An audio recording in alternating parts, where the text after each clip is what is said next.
했는데 그는 마술을 부려서 사마리아 사람들을 놀라게 하며 스스로 큰 인물인 체 하는 사람이었다. 그래서 낮은 사람으로부터 높은 사람이 이르기까지 모두 이 사람이야말로 이른바 하나님의 위대한 능력의 소유자이다 하고 말하면서 그를 따랐다. 사람들이 그를 따른 것은 오랫동안 그가 마술로 그들을 놀라게 했기 때문이다. 그런데 빌립이 하나님 나라와 예수 그리스도의 이름에 관한 기쁜 소식을 전하니 남자나 여자나 다 그의 말을 믿고서 세례를 받았다. 시몬도 믿게 되었고 세례를 받은 뒤에 항상 빌립을 따라다녔는데 그는 빌립의 표징과 큰 기적을 잇따라 행하는 것을 보면서 놀랐다. 사마리아 사람들이 하나님의 말씀을 받아들였다는 소식을 예루살렘에 있는 사도들이 듣고서 베드로와 요한을 그들에게로 보냈다. 두 사람은 내려가서 사마리아 사람들이 성령을 받을 수 있게 하려고 그들을 위하여 기도하였다. 사마리아 사람들은 주 예수의 이름으로 세례만 받았을 뿐이요 그들 가운데 아무에게도 아직 성령이 내리시지 않았던 것이었다. 그래서 베드로와 요한이 그들에게 손을 얹으니 그들이 성령을 받았다. 시몬은 사도들이 손을 얹어서 성령을 받게 하는 것을 보고 그들에게 돈을 내고서 말하기를 내가 손을 얹는 사람마다 성령을 받도록 내게도 그런 권능을 주십시오 하니 베드로가 그에게 말하였다. 그대가 하나님의 선물을 돈으로 사려고 생각하였으니 그대는 그 돈과 함께 망할 것이요 그대는 하나님이 보시기에 마음이 바르지 못하니 우리의 일에 그대가 차지할 자리도 목도 없소. 그러므로 그대는 이 악한 생각을 회개하고 주님께 기도하시오. 그러면 행여나 그대는 그대 마음속에 나쁜 생각을 용서받을 수 있을지도 모르오. 내가 보니 그대는 악의가 가득하며 불의에 얽매여 있어. 시몬이 대답하였다. 여러분들이 말한 것이 조금도 내게 미치지 않도록 나를 위하여 주님께 기도해 주십시오. 이렇게 베드로와 요한은 주님의 말씀을 증언하여 말한 뒤에 예루살렘으로 돌아가는 길에 사마리아 사람의 여러 마을에 복음을 전하였다. 아멘.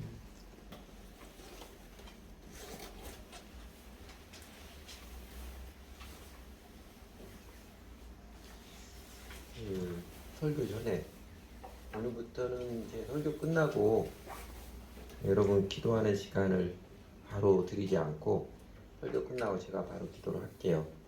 그리고 봉헌 찬송한 다음에 그때 여러분들이 기도하는 시간을 잠깐 갖도록 할게요. 저기 설교 영상을 찍어서 유튜브에 올리고 있는데 보는 사람이 몇 사람 있습니다. 매주마다 보는 사람이 몇 사람 있어요. 근데 그 중에 한 사람이 기도하는 것도 올려줬으면 좋겠다고 그래가지고 조금 순서를 바꿔줍니다. 그래서 이제 설교 끝나고는 제가 바로 기도하고 그다음 봉헌 찬송 드리고 나서 우리 각 사람이 봉헌 찬송 고백한 것과 설교 때 들었던 거 가지고 기도하는 시간 갖고 그러도록 하겠습니다. 그 사도행전 8장 그 앞선 배경의 이야기가 이랬었지요. 지난주에 보았던 1절에서 8절 말씀. 그러니까 스데반의 순교가 이제 기폭제가 되어서 예루살렘 교회에 큰 박해가 일어났습니다. 그래서 예루살렘 교회 사도들 외에는 교인들이 그 유대의 다른 지방들과 사마리아로 뿔뿔이 흩어졌지요. 그 흩어진 교인들이 가는 곳마다 복음을 전했습니다.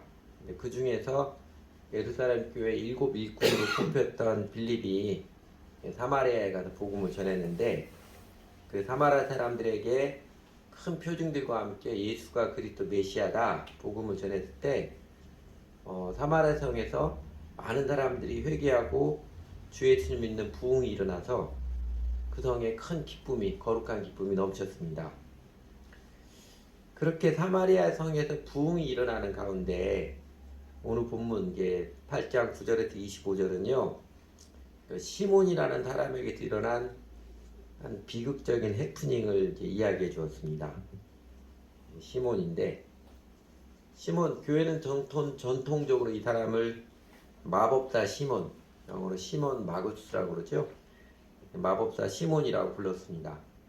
사실 성경 원어에는 그 마구스 마법사라는 말 없는데 교회는 전통적으로 원래 마구스라는 단어는 조로아스터 교회의 그 사제를 지칭하는 말이고 마법사, 마술사를 지칭하는 단어가 되었지요. 그렇게 불렀습니다.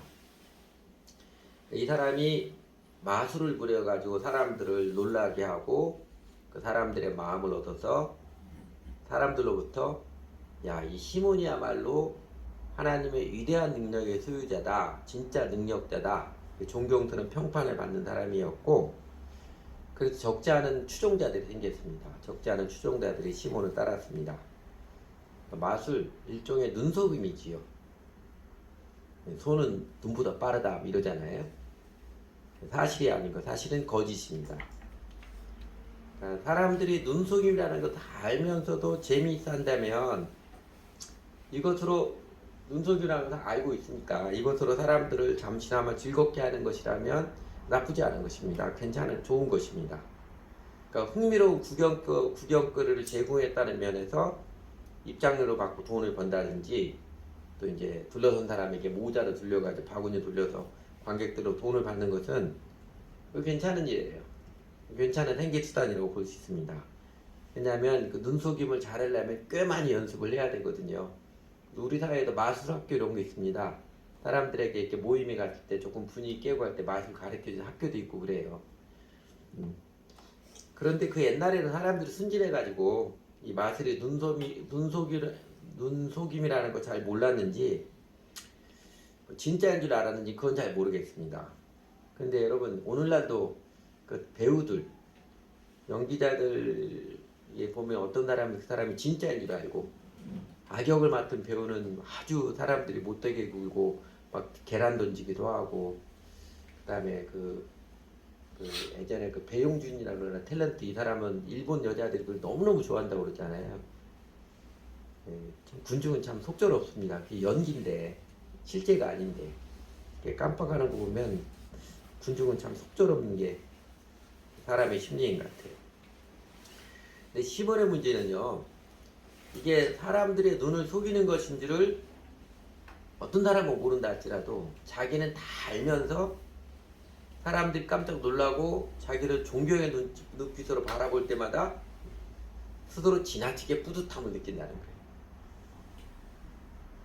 그 성경의 표현대로 그의 문제는 스스로 큰 인물인 체하는 사람, 그러니까 스스로 뭐 대단한 사람인 척하는 사람이지요.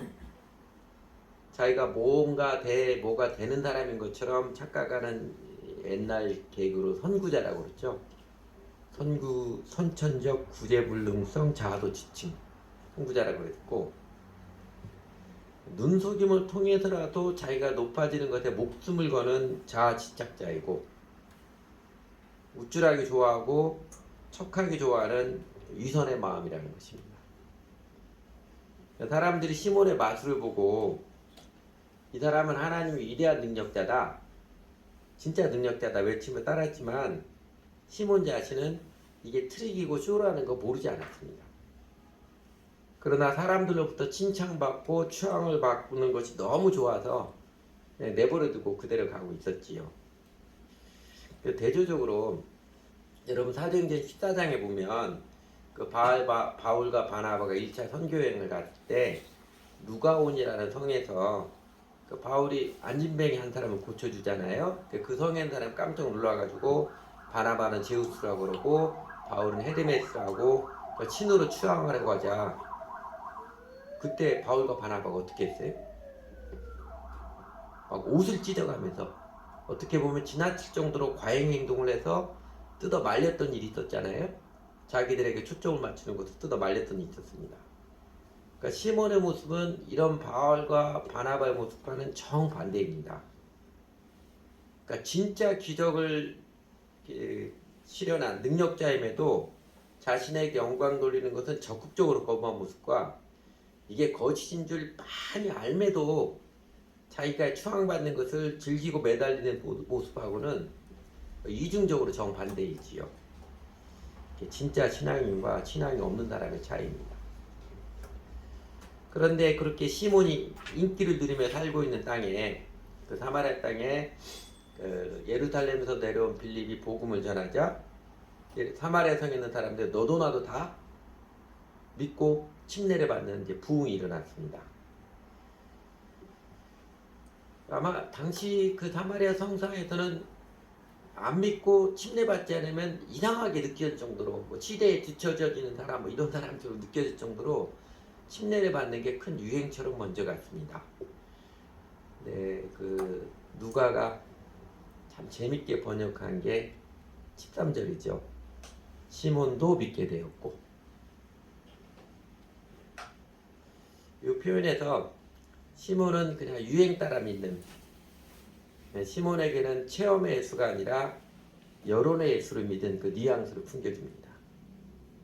그리고 시몬은 침례를 받고 당시에는 스승과 제자가 배우는 학습 문화처럼 빌립을 따라 다녔습니다. 예수님도 12제자들이 예수님 따라다닌 것, 유대인 랍비들도 제자들을 있으면 따라 데리고 다니는 것처럼 그때는 뭘 잘 배우는 문화가 스승을 따라다니는 거였습니다. 그런데 그렇게 스승을 따라다니다가 어떤 거 봤어요? 빌립이 표징과 큰 기적을 잇따라 행하는 것을 보면서 시몬은 거듭 놀랐지요. 마치 그 귀신놀이 하는데 진짜 귀신이 나타나가지고 귀신 영화 찍는데 가끔 진짜 귀신 나타난다는 그런 이야기 있잖아요. 그런 것처럼 그러면 다들 자지러지게 놀라지요. 그랬던 것 같아요. 그러니까 시몬이 놀란 것은 자신은 가짜인데 빌립은 진짜거든요. 그래서 경악한 것이지요. 자신은 사람들에게 들키지 않도록 때와 장소를 잘 가려가지고 연출을 해가지고 잘 행하는 거 쇼인데 빌립은 아무 때나 연수도 없이 그냥 막 그것도 아무렇지도 않게 초자연적인 기적을 행하니까 저 양반은 도대체 어떻게 저런 능력을 갖게 되었을까? 야, 나도 빌립 저 양반처럼 되면 진짜 짱인데. 시몬은 속으로 그렇게 생각했을 것 같습니다. 그러다가 이 시몬의 눈이 번쩍 뜨게 하는 일이 일어났지요. 예루살렘 내려온 빌립의 스승이죠. 그러니까 베드로와 요한이 빌립을 통해서 믿은 사람들에게 안수하고 기도하니까 그들이 성령을 받은 것이었습니다. 시몬이 생각하기에는 영업 비밀이 저거였구나. 아마 진리를 깨달았던 것 같았을 것입니다. 그래서 시몬은 자신이 할 수 있는 그죠? 최선을 다해가지고 돈을 갖다 바쳐서 아마도 거액의 돈이었겠죠. 자신이 가지고 있는 재산 거의 전부를 다 갖다 바쳤을 것입니다. 그리고 돈을 갖다 바쳐서 내가 손을 얻는 사람마다 나에게도 성령을 받도록 내게도 그런 권능을 주십시오. 그렇게 요청을 했지요. 그런데 대뜸 베드로와 요한으로부터 돌직구가 날라왔지요. 그게 이제 20절하고 21절, 22절, 23절이죠. 굵은 글씨로 표시하는 거. 그대가 하나님의 선물로 돈으로 사려고 생각했더니 그대는 그 돈과 함께 망할 것이요. 그대는 하나님 보시기에 마음이 바르지 못하니 우리의 일에 그대가 차지할 자리도 몫도 없소. 그러므로 그대는 약한 생각을 회개하고 주님께 기도하시오. 그러면 행여나 그대는 그대 마음속에 나쁜 생각을 용서받을지도 모르고 내가 보니 그대는 악의가 가득하며 불의에 얽매여 있어. 책망보다도 거의 저주에 가까운 말이지요. 아니 돈 갖다 바쳤는데 세상의 모든 사람도 환장하는 돈을 몽땅 갖다 바쳤는데 당신은 그동안 함께 망할 것이요. 회개해도 용서가 될지도 모르겠소. 당신 마음을 악으로 가득 찼소. 이런 식으로 거의 저주에 가까운 호된 책망이 돌아오니 아마 시몬의 마음의 생각이 복잡했을 것입니다. 시몬 사도들의 위험에 반발은 못하지만 그렇다고 사도들의 책망을 잘 받아들이지도 못했던 것 같습니다. 사도들이 회개하고 기도하십시오 했는데 시몬의 대답은 뭐였어요? 24절 보니까 여러분들이 말한 것이 조금도 내게 미치지 않도록 나를 위하여 주님께 기도해 주십시오. 물론 시몬이 자기가 회개하고 제가 회개할 테니까 여러분들도 기도해 주십시오. 이렇게 해서 볼 수도 있습니다. 가능성도 있는데 그러나 당신들의 나를 위해서 기도해 주십시오. 그런 문구가 없이 하는 걸 보면 회개하지 않고 은근 반발하는 내색이 비춰지는 것 같습니다. 그래서 교회는 전통적으로 시몬을 곱게 봐주지 않습니다. 이런 마술사도 회개한 적이 있었다. 그런데 이런 해프닝도 있었다. 이렇게 조금이라도 긍정적으로 평가해 주지 않았습니다. 그 사마리아 교회에서 시몬의 일은 우리가 앞서 봤던 예루살렘 교회에서 아나니아 삽비라 사건과 동일한 맥락으로 평가되고 있습니다. 그리고 시몬은 교회에서 성직 매매를 시도한 첫 번째 악인으로 평가되었습니다. 그래서 영어 단어 중에 사이몬이 이게 성직 매매를 뜻하는 단어잖아요. 시몬 이름에다 Y자 붙인 것입니다. 보통 영어 단어 Y자 붙이면 풍성하다는 뜻이잖아요. 시몬과 같은 마음으로 가득 찬 사람, 성직 매매하는 사람, 뭐 이런 뜻일 거예요. 그 이름에 따왔습니다. 이 본문에서 먼저 제가 나누고 싶은 이야기, 오늘날에 이제 교회 다니는 사람들 궁금하고 좀 헷갈려하는 것, 또 자칫 잘못하고 있는 것에 대해서, 그러니까 사마리아에서 예수를 믿은 사람들이 침례는 받았는데 아직 성령을 받지 않았고, 사도들이 안수하자 성령을 받은 일에 대해서 말씀을 드리겠습니다. 여러분, 지난번에 우리 얼마 전에 사도행전 그 성경학 쭉 했으니까 사도행전을 보면 이와 비슷한 일이 또 있었지요. 사도행전 19장에서도 비슷한 장면이 나옵니다. 바울이 에베소 있을 때 저쪽 윗지방에 있었던 제자들 만났는데, 이 제자들은 성령이 있음도 듣지 못했던 그런 사람들이었죠. 두 번이나 반복해서 기록해 주었으니까, 그래서 이제 바울이 안수하고 나니까 주 예수의 이름으로 침례를 주고, 안수하고 나니까 그들에게 성령을 받고 그랬던 기록이 있습니다. 그러니까 비슷한 모습 두 번이나 반복해 기록해 주었으니까 모든 사람이 예수를 믿고 침례를 받은 다음에 영적인 권위가 있는 사람으로서 안수를 받아야 된다. 그래야 성령을 받는다. 성령 침례를 다시 받아야 한다는 논리로 신학을 가르치고 전하는 사람들이 있는데 많이 있습니다. 그렇게 바람직하지 않습니다. 사도행전 두 번이나 반복해 기록해 준 것은 두 번이나 반복해서 기록해 주어서 이렇게 해야 된다, 그게 아니고요. 이게 두 번 있었던 특별한 일이기 때문에 기록해 준 것입니다. 보편적인 모습이 아니라, 보편적인 모습은 다 많이 다른, 그냥 크게 강조하지 않고 기록이 되었고, 특별한 일이 두 번 있었던 거예요. 여러분, 특수한 것을 일반화시키는 것은 논리학에서 대표적인 오류지요. 개인의 특수한 경험을 모든 사람에게 적용하는 것, 이건 오류입니다. 그리고 사도행전 당시의 사람들, 예수님의 이야기는 예수님 3년 반 동안 공생에 했고 많이 펼쳐가서 소문을 들어서 다 알고 있었습니다. 그러나 성령님이 이 땅에 강림하셨고, 그리고 부활하신 예수를 주님으로 믿은 사람들의 성령이 임했다는 것은요, 아직 예루살렘 지역 외의 사람들에게는 들려지지 않은 이야기입니다. 아직 성령이 있는지조차 모르는 사람들에게, 회개하고 주 예수를 믿은 사람들에게 성령님이 임한다는 것을 가시적으로 나타날 필요가 있었기에 사도들이 안수를 하고 기도를 할 때 사람들이 다 느끼고 알 수 있는 체험으로 성령님이 임했던 것으로 그게 안전하게 받아들이는 해석입니다. 정작 사람이 성령을 받는 것을 제일 중요한 원리는 우리 지난번에 와서 사도행전 2장 38절 요 말씀입니다. 베드로가 복음 전도하면서 결론적으로 증가한 말씀이죠. 너희가 회개하여 각각 예수 그리스도 이름으로 침례를 받고 죄 사함을 받으라. 그리하면 성령을 선물로 받으리니, 이 결론처럼 회개하고 예수님을 주님으로 관계를 맺고 따름으로써 곧 예수를 주님으로 믿음으로써 죄가 용서받고 성령을 받습니다. 침례, 많은 사람이 보는 앞에서 물에 잠겼다가 나오는 좀 번거롭고 껄끄러운 그 식을 기꺼이 행할 만큼 회개와 믿음이 명확한 사람에게 성령님은 하나님의 은혜의 선물로 내려오십니다. 근데 여러분, 이 사도행전 2장 38절에서 회개하고 침례를 받으면 그 즉시로 성령님을 선물로 받는다, 이런 뜻은 아니지요. 치제에 대한 언급은 없지요. 요한복음 3장에서 예수님께서 그 니고데모와 대화관들 그러잖아요.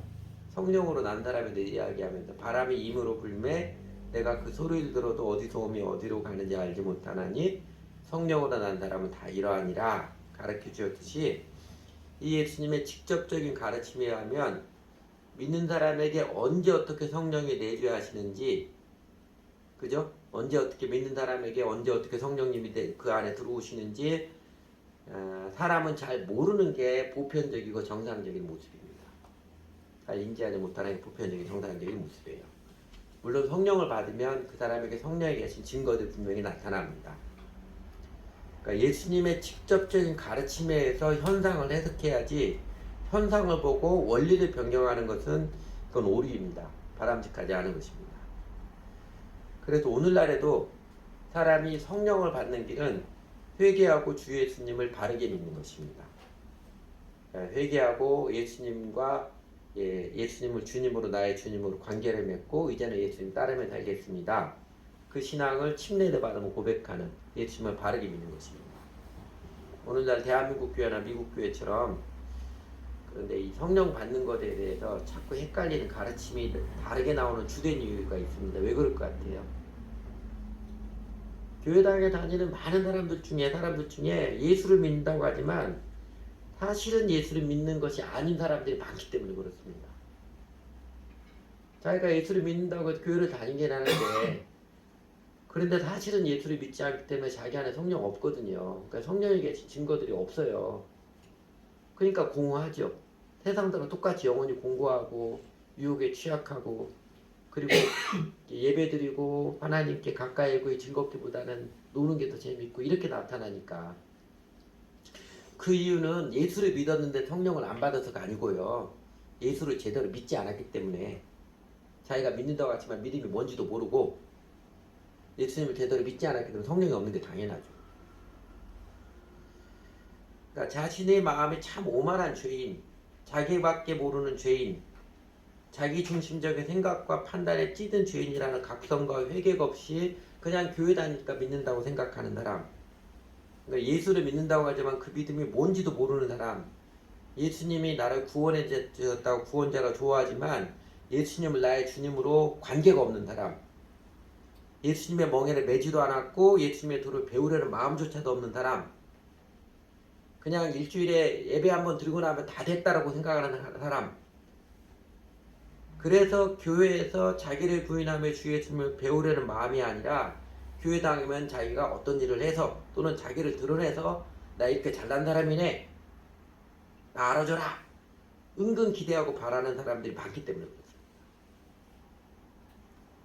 이거는 전도자들의 책임입니다. 복음을 온전히 전하지 않고 아주 모호하게 피상적으로 그리고 회개의 메시지, 온전한 헌신의 메시지로 전하지 않고 그러면 사람들이 교회 안 남아있으니까 사람들이 안 믿을까봐 그냥 사람들 귀에 솔깃하게 사탕 발린된 복음을 실제는 복음이 아닌 것을 사람에게 혹하게 하는 그 소식을 교회가 전해온 탓입니다. 이런 현실에 대해서 사실 우리가 사명감을 갖고 복음을 정직하게 전해야 합니다. 그리고 이제 이야기가 나왔으니까 여러분 성령을 받은 사람의 특징, 제1의 특징은 뭐인 것 같아요? 성령을 받은 사람의 제1의 증거가 무엇인 것 같아요? 오늘 보면 아까 17절에서 그래서 베드로 요한이 그들에게 손을 얻으니 그들이 성령을 받았겠는데 아쉽게도 그 성령을 받은 모습이 어떤 것인지 일체 언급이 없습니다. 그죠? 어떤 사람들은 그 사도행전 19장에 그 예를 들어서 방언이 성령 받은 증거다. 지금도 이렇게 가르치고 외치고 주장하고 있지만 사실 그건 무식한 소리입니다. 성경 전체를 잘 몰라도 그래요. 방언은 은사죠. 은사, 많은 은혜의 선물 중에 하나일 뿐이고 그래서 은사라는 것은 있어도 되고 없어도 되는 것입니다. 있으면 좋고 없어도 아무런 지장 없는 선물 중에 하나일 뿐이에요. 그래서 그리고 또 이제 사도행전 19장 제가 그 에베소 윗지방에 사는 제자들, 성령이 있음도 듣지 못했던 제자들에게 바울이 다시 가르쳐주고 안수했을 때 그들이 성령을 받고 방언했다는 그 기록인데 정확히 그렇습니다. 그들이 듣고 주 예수 이름으로 침례를 받으니 바울이 그들에게 안수하며 성령이 그들에게 임하심으로 방언도 하고 예언도 하니 모두 열두다섯쯤 되니라 그랬습니다. 근데 여러분 이 사도행전 19장 이 말씀에서도요, 이 방언은 오늘날 우리 교회 다니는 사람들은 그 비시성적인 언어, 뭔 뜻인지 알기보다 그 언어가 아닙니다. 사도행전 2장처럼 외국어예요. 고린도에서 가르쳐진 방언에 대한 지침도요, 외국어예요. 그러니까 성령을 받은 사람의 제일의 증거는 뭐냐면요, 우리 주 예수님께서 보편적이고 일반적인 진리로 선포하신 가르침에서 확인이 됩니다. 그게 요 말씀이에요. 요한복음 7장 37절, 38절, 39절에 있는 말씀입니다. 명절 끝나고 큰 날에 예수께서도 외쳐 이르시되 누구든지 목마르거든 내게로 와서 마시라. 나를 믿는 자는 성경의 이름과 같이 그 배에서 생수가 흘러나오리라 하시니, 그러면서 그 생수가 흘러나오는 것을 뭐라고 부연 설명을 했지요. 사도 요한이요. 이는 그를 믿는 자들이 받을 성령을 가리켜 말씀하신 것이라. 예수께서 아직 영광을 받지 않으셨으므로, 십자가 부활을 통해서 부활의 영광을 받지 아니하셨으므로 아직 예수를 믿는 제자들에게 성령이 계시지 않았지요. 그죠? 예수님이 부활하셔서 영광을 받으시고 그 이전에 십자가에 달리시면 성령이 올 것이다 예고해줬던 것처럼, 그러면서 제자들이 성령을 받잖아요.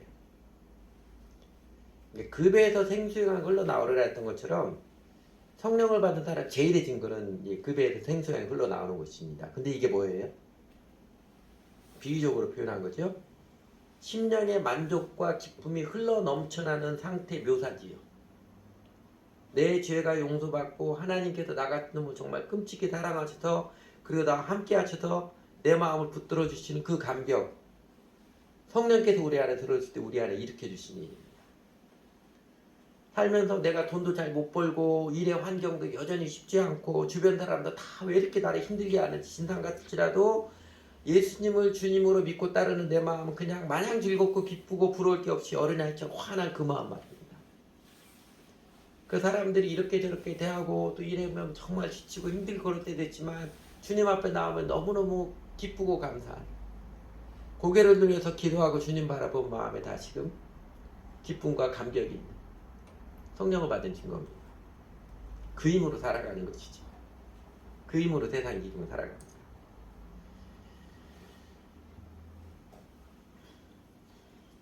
성령님이 이렇게 임할 때 모든 사람에게 예수를 믿는 즉시로 임한다고, 침례를 받는 즉시로 임한다고 가르쳐주지 않았고요. 사도행전에서도 예수를 믿은 시점과 성령을 받은 시점이 좀 다른 시차가 있는 사람들이 있는 모습 보면은요, 성령을 받는 것에서 절정적으로 중요한 것은 어떤 특정한 집회, 뭐 수련회든 뭐 기도원 집회 같은 이벤트가 아니라요, 과연 예수님을 주님을 믿고 따르는 관계냐, 과연 예수님을 믿고 따르는 관계냐, 이게 결정적으로 중요합니다. 그러니까 부활하신 예수님을 나의 주님으로 관계를 맺고 주님을 따르는 사람에게는 그 언제든, 그게 회심의 순간이든 약간의 시차가 있든 성령님이 확실하게 임하십니다. 그 성령님 우리 안에 내주어 임하시는 거 우리는 몰라요. 사실은 대부분 잘 모릅니다. 사도행전 2장, 사도행전 2번이나 기록해졌던 것은 그게 특별한 필요가 있을 때 그들에게도 믿음을 주시기 위해서 성령님이 계시다는 확실한 알리어지도 가시적으로 나타난 것이지요. 어쨌든 예수님을 부활하시는 나의 주님으로 관계를 맺고 주님을 따르는 사람들, 정직하게 믿는 사람들에게는 그 성령님이 우리 안에 계셔서 죄책감, 우울, 다른 사람을 판단하고 정죄하는 덫에서 해방시켜 주시고 내 심령 안에 생명과 사랑의 환희가 가득 차게 해주십니다. 그래서 아무리 세상이 차가워지고 세상 종말에 가까울 때에도 우리가 두려움에 쫓기지 않고 기뻐하며 감사하며 평화와 담대함을 누리며 살아갈 수 있는 생명이고 힘이 되는 것이지요. 그러면 여러분, 성령을 받는 것은 일회성 이벤트에서 열정에 의해서 되는 게 아니고요, 어떤 무슨 성령 집회한다고 광적으로 난리치는 그래도 성령 받는 절대로 아니에요.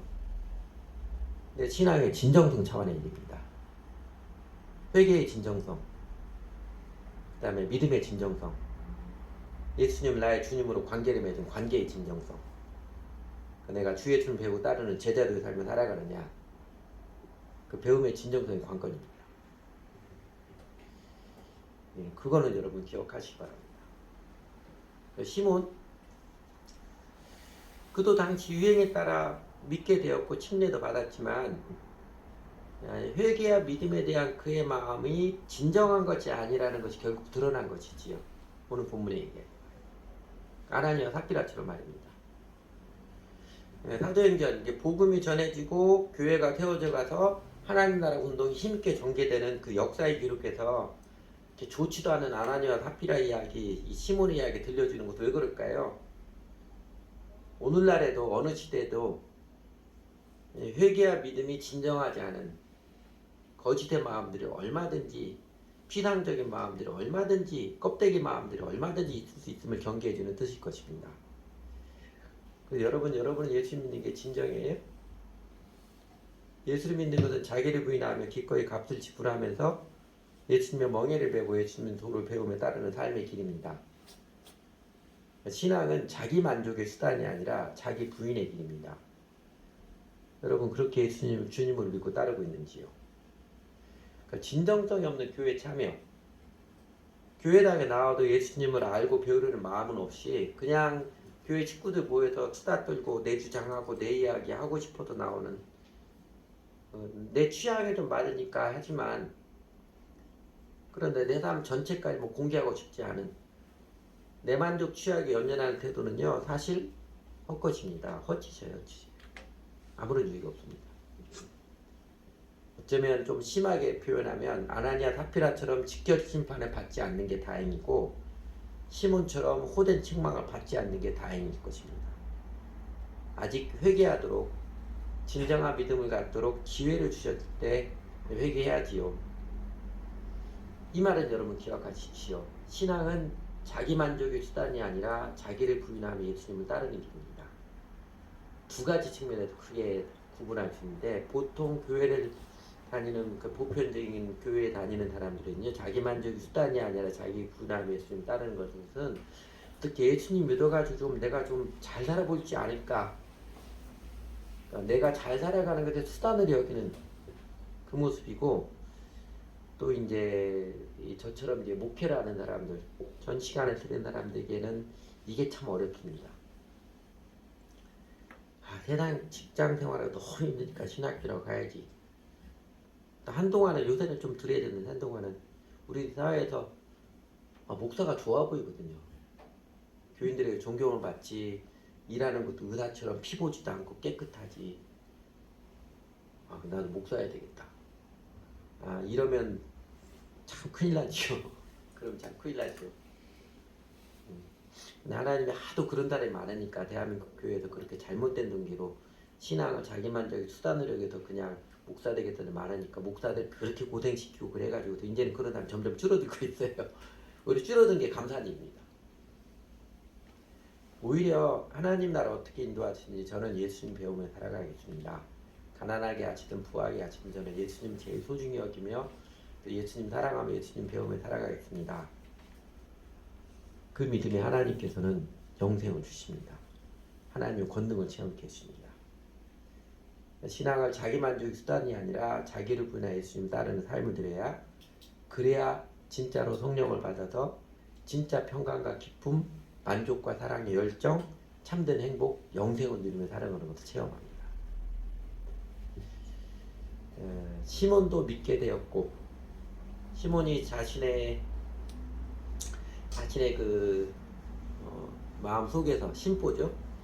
큰 인물이 되겠다 연연하는 자아집착의 회개가 없이, 그죠? 그 회개 없던 게 드러났지요.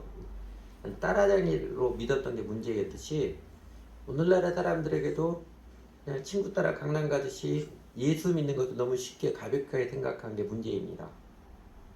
물론 처음에는 교회 다니는 친구 따라 교회 오는 게 좋은 일이고 자연스럽지요. 또 우리가 그렇게 우리 이웃들 친구들도 전도를 해야 됩니다. 초대해야 돼요. 일일이 가서 너 회개하라 그러면 안 됐지요. 교회 와봐라. 하나님 사랑이 어떠한 것인지 교회 통해서 보고 좀 알아가 봐라. 그 초청해야지요. 이게 우리 교회 다니지 참 좋더라. 초청해야지요. 그러나 교회에서 복음은 정직하게 온전하게 전하고 가르쳐야죠. 교회를 통해서 예수를 믿는 게 뭐인지 명확히 알고 진정으로 믿고 따를 것인지 사람들이 진지하게 생각하도록 우리는 도와야 됩니다. 그렇지 않으면요 그냥 피상적에 그치면 따라다니기로 그치면 하나님의 사랑, 죽음을 넘어서 생명, 삶에서 진정한 환희와 깡과 총, 이런 은혜의 선물들이 실제가 아니니까요.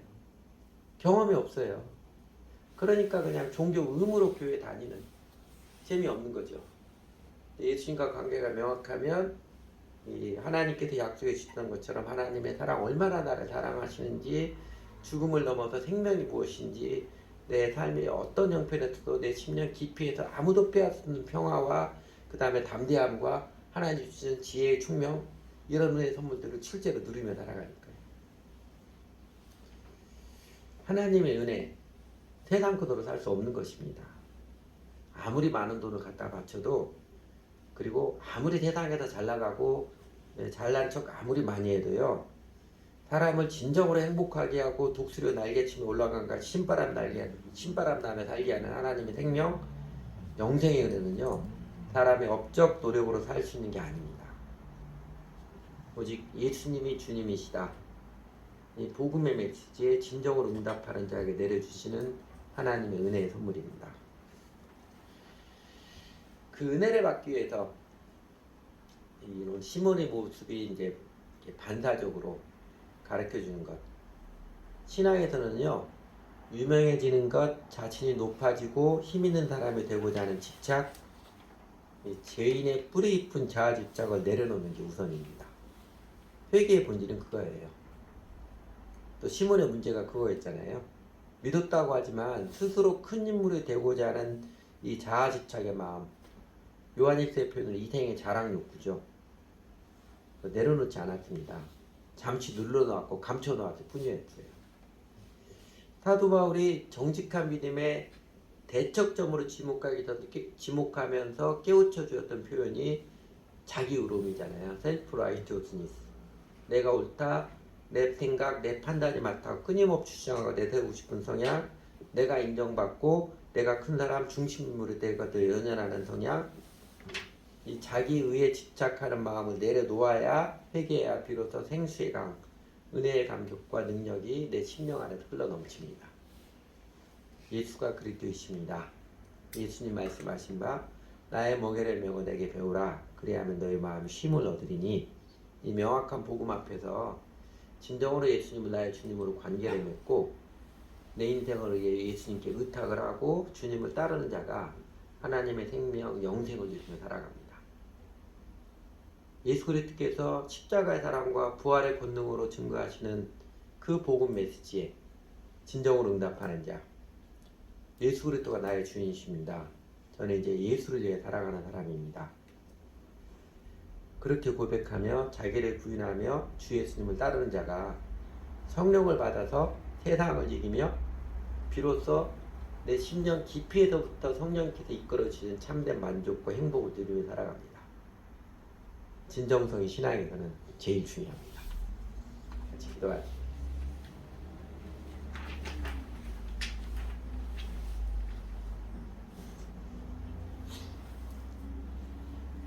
하나님 아버지, 저희들에게 여러 모습을 통해서 구원의 길, 영생을 누리며 살아가는 진리의 길을 가르쳐 주셔서 감사를 드립니다.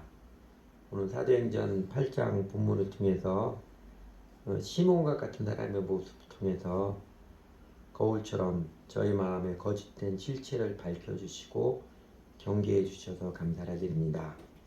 그 무엇보다도 우리 주 예수님께서 십자가 이 땅에 내려오셔서 십자가의 사랑과 부활의 권능으로서 우리에게 기꺼이 길과 진리와 생명이 되어 주셔서 정말 감사를 드립니다. 그러나 하나님, 저희가 부족하고 연약할지라도 저희가 생각하기에도 정말 미흡하고 그럴지라도 그래도 예수님을 주님으로 믿고 따르는 저희들에게도 성령님을 보내주셔서 저희 심령 안에서도 생수의 강이 흘러넘치는 하나님으로 말미암은 환희와 평화와 강하고 담대한 마음과 지혜의 충명들을 맛보아라 할 수 있게 해서 정말 감사를 드립니다. 하나님, 그럼에도 불구하고 여전히 자기 부인의 길이 아니라 자아 만족의 수단으로 여기려는 마음, 예수 믿는 신앙생활 쉽고 편리하게만 하려고 하는 그런 저희들의 성향의 많음을 주님 용서해 주십시오. 하나님 말씀을 정직하게 대할 때는 예수님 잘 믿고 살아야겠다 싶을 때도 삶의 순간순간 쉽게 유혹에 미끄러져 가 있는 모습, 그 하나님을 알고 하나님 섬기는데 기꺼이 몸에 수고를 들이는데도 인색하고, 그래서 조금만 피곤해도 안 하게 되어지고 시간의 우선순위도 들게 너무 인색한 저희들의 모습을 용서해 주십시오.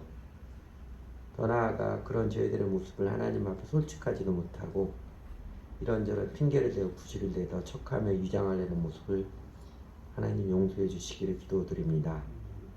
하나님 간구와 학교는 저희들에게도 저희들의 실체를 밝혀주십시오. 우리에게도 여전히 내 편어들을 생각하고 시몬처럼 내가 높아지고 내가 인정받기에 집착하는 자기의에 목매고 있는 초라한 실존을 주님 깨닫고 알게 해주십시오. 저희도 거짓으로 척하고 있지는 않는지 하나님 밝혀주시기 원합니다. 저희도 그냥 껍데기에 머무르면서 자기 위한 자기 만족의 수단으로 삼고 있는 것은 아닌지 하나님 깨우쳐 주시기 원합니다. 어리석게도 그냥 저희들의 판단으로 하나님께서 거듭거듭 반복해 주시고 가르쳐 주심에도 불구하고 그냥 신앙생활 적당히 그냥 폼만 잡으려고 하는 것은 아닌지 하나님 명확히 밝혀 주시기를 간구합니다. 하나님 저희를 영적인 갈망에 눈뜨게 해주십시오. 우리 심령이 다시는 하나님의 은혜로 충만하지 못해서 삶이 힘들고 공고함을 깨달아 알게 해주십시오. 저희들 안에 진정한 갈망을 감동시켜 주시기를 정말 예수님의 사랑을 알고 싶어하고 예수님의 생명의 약속들이 능력의 약속들이 정말로 실제인지 체험 알고자 하는 갈망을 크게 일으켜 주시기를 사모합니다. 그래서 예수님을 따르는 추구의 열정을 감동해 주십시오. 무엇보다도 저희가 어설픈 몸짓이라도 예수님을 그렇게 주님으로 믿고 따를 때 하나님 정말로 성령님이 함께 하셔서 우리 심령 안에 생수의 강이 흐르듯이 참 만족과 행복, 기쁨과 즐거움, 영생을 점점 더 실제적으로 점점점 크게 맛보아 알게 해주시기를 기도드립니다. 우리들의 연약함에도 불구하고 세상이 무섭도록 차가워지는 그런 모습에도 불구하고 우리 주 예수님 때문에 즐거워하고 기뻐하며 살아갈 수 있고 세상을 이기며 살아갈 수 있고 평안과 담대함을 누리며 예수가 그리스도이십니다. 신나게 증거하며 살아가는 저희들 되도록 이끌어주세요. 예수님 이름으로 기도드렸습니다. 아멘.